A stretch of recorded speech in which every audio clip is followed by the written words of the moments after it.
मोदी की अगुवाई वाली केंद्र की भाजपा सरकार में बनाया गया 3 तलाक का कानून मुस्लिम औरतों के लिए मुसीबत बन गया है। इस कानून ने औरतों को बीच मझधार में छोड़ दिया है, जहां उन्हें पहला शौहर तलाक के बजाय छोड़ देता है और वे दूसरी शादी भी नहीं कर सकती।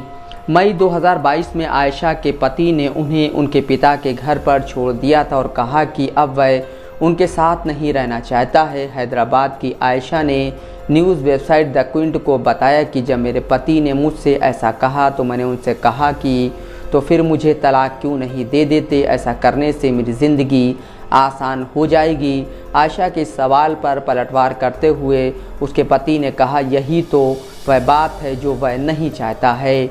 आयशा बताती है कि उसके पति ने कहा कि वह जानता है कि 3 तलाक अब दंडनीय अपराध है, इसकी वजह से वह जेल नहीं जाना चाहता है, इसलिए ना तो मुझे वो तलाक दे रहे हैं और ना ही मुझे अपने साथ रख रहे हैं। उन्होंने मुझे लटका के छोड़ा हुआ है।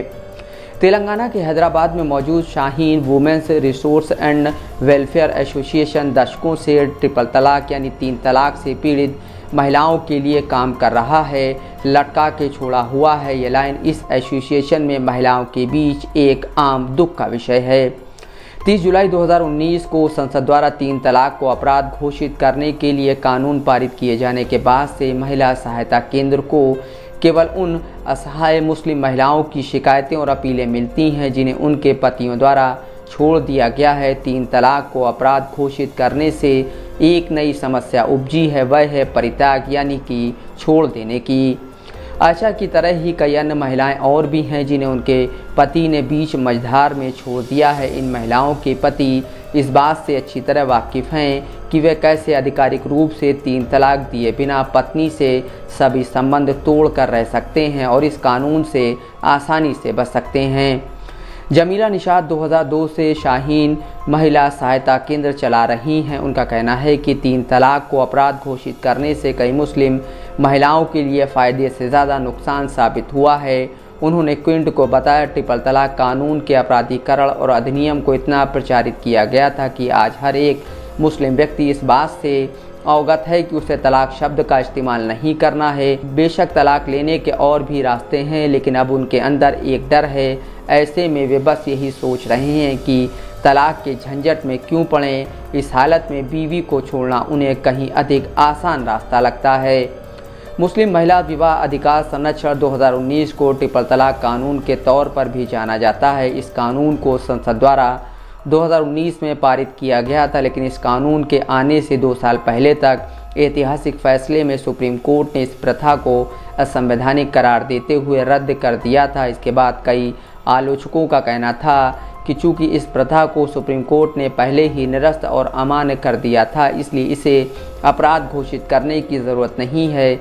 इसमें मुस्लिम औरतों की ज़िंदगी बजाय सुधरने के और ज़्यादा बर्बाद हो जाएगी। निशात के मुताबिक सुप्रीम कोर्ट के फैसले के बाद 3 शब्दों तलाक तलाक तलाक के कोई मतलब नहीं रह गया। ऐसे में अगर कोई आदमी 3 तलाक बोलता है तो हम काजी के पास जा सकते हैं और तर्क दे सकते हैं कि इसे तलाक नहीं माना जाए। तब बातचीत और सुलह की ज़्यादा गुंजाइश थी। निशात आगे बताती हैं कि अब हमारे महिला सहायता केंद्र में 3 तलाक के मामले नहीं आ रहे हैं, लेकिन छोड़ी गई मुस्लिम महिलाओं के किसी तरह के पुनर्वास के लिए हमारी संस्था ओवरटाइम काम कर रही है। निशात कहती हैं कि जुलाई 2019 के बाद से सहायता केंद्र में जितने भी मामले आए हैं उनमें से 32% मामले उन मुस्लिम महिलाओं से संबंधित हैं जिन्हें छोड़ दिया गया। इसके अलावा बाकी के मामले घरेलू हिंसा, दहेज या पारिवारिक मुद्दों के हैं। मुश्किल से 1 या 2 मामले ही ऐसे रहे हैं जो 3 तलाक से संबंधित थे। वे बताती हैं कि 3 तलाक को अपराध घोषित करने से पहले की तुलना में महिला सहायता केंद्र में आने वाले छोड़ देने के मामलों की संख्या से कहीं ज़्यादा हो गए हैं। 24 साल की शाहीन बेगम की शादी 2018 में हुई थी, लेकिन शादी के कुछ महीनों बाद ही उनके शौहर ने उन्हें वापस उनकी मां के यहाँ छोड़ दिया। केवल उन्हें वापस भेजने के लिए उनका पति उन्हें कुछ वक्त के लिए वापस लाता था। यह कुछ समय तक चलता रहा, लेकिन उसके बाद 2021 में शाहीन ने उससे भिड़ने का फैसला लिया। शाहीन ने क्विंट को बताया कि मेरे पति ने मुझसे कहा कि वो मुझे तलाक भी नहीं देगा। शाहीन अब डिप्रेशन की मरीज़ हो गई हैं। शाहीन की देखभाल उनकी माँ कर रही हैं। उनकी माँ का कहना है कि उस आदमी से मैंने अपनी बेटी की शादी की, इस बात का मुझे पछतावा है। इस समय सबसे अच्छा यह होगा कि वह केवल मेरी बेटी को तलाक दे दे ताकि मेरी बेटी आगे बढ़ सके, लेकिन फ़िलहाल ऐसा होता नज़र नहीं आ रहा।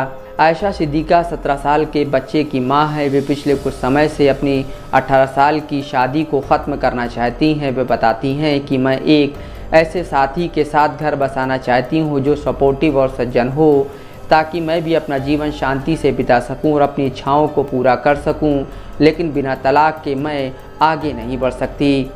ज़किया सोमन भारतीय मुस्लिम महिला आंदोलन BMMA की संस्थापक हैं। ये सुप्रीम कोर्ट के उस मामले की याचिकाकर्ताओं में से एक थीं जिसकी वजह से आखिरकार 3 तलाक पर प्रतिबंध लगा था। ज़किया कहती हैं कि ट्रिपल तलाक को अपराध घोषित करने से इसके मामलों की संख्या में कमी आ सकती है, लेकिन तस्वीर पूरी तरह से सुकून या आनंद देने वाली नहीं है। ज़किया सोमन ने क्विंट से बताया कि भले ही इसे अपराध घोषित कर दिया गया है, लेकिन देश भर के अधिकांश पुलिस स्टेशन कानून के तहत मामला दर्ज नहीं करना चाहते हैं। केस दर्ज कराने के लिए महिला को दर दर भटकना पड़ता है। ऐसा इसलिए हो रहा है क्योंकि पूरी व्यवस्था पितृसत्तात्मक है। बीजेपी सरकार ने 1 अगस्त को मुस्लिम महिला अधिकारिता दिवस के तौर पर चिन्हित किया है। यह वही तारीख है जिस दिन 3 तलाक कानून लागू किया गया था। हालांकि ज़किया सोमन इसे दिखावा बताती हैं। सोमन कहती हैं ये केवल सियासत है। पहली बात यह कि जो कानून उनके लिए मदद करने वाला था उसे ठीक ढंग से लागू नहीं किया गया है, और दूसरी बात यह कि मुस्लिम महिलाएं भी देश की नागरिक हैं। जहां इतनी सांप्रदायिक हिंसा और नफरत है, जहां मुस्लिम घरों पर बुलडोज़र का इस्तेमाल किया जा रहा है, वहां आप उनसे सशक्त होने की उम्मीद कैसे कर सकते हैं। Bureau report, Dastak live news.